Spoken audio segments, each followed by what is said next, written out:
Mga pro-Duterte officials nga nadaog, voted by Filipino people or by their constituents, automatically they are disqualified. Gitanggalan sila o katungod nga muli sa mga tao nga niboto sa ilaha.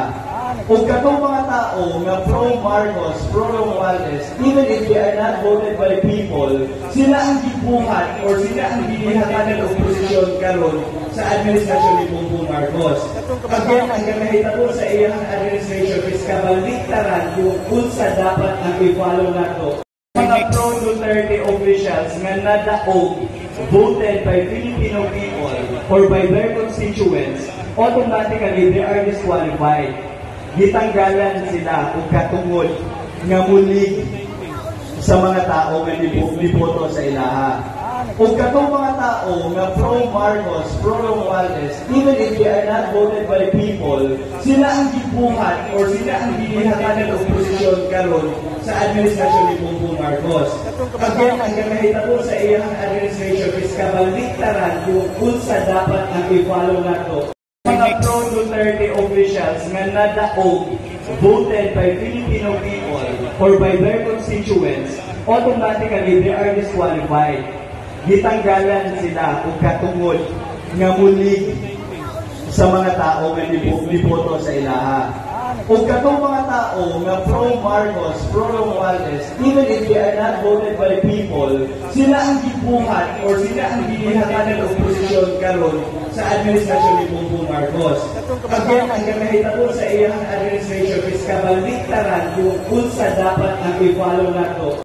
Mga pro-Duterte officials nga nadaog, voted by Filipino people or by their constituents, automatically they are disqualified. Gitanggalan sila o katungod nga muli sa mga tao nga niboto sa ilaha. O katong mga tao nga pro-Marcos, pro-Romualdez, even if they are not voted by people, sila ang gibuhat or sila ang ginihanganan ng oposisyon karon sa administrasyon ni Bongbong Marcos. Again, ang gamahitabo sa iyang administration is kabaliktaran kung unsa dapat ang i-follow nato. Mga pro-Duterte officials nga nadaog, voted by Filipino people or by their constituents, automatically they are disqualified.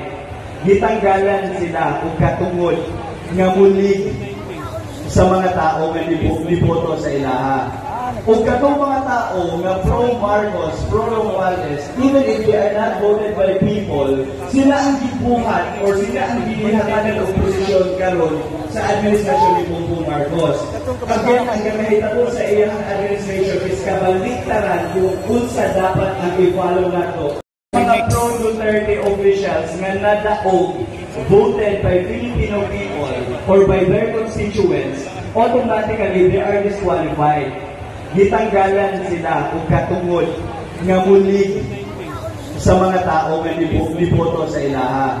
O katong mga tao nga pro-Marcos, pro-Romualdez, even if they are not voted by people, sila ang gibuhat or sila ang ginihanganan ng oposisyon karon sa administrasyon ni Bongbong Marcos. Again, ang gamahitabo sa iyang administration is kabaliktaran kung unsa dapat ang i-follow nato.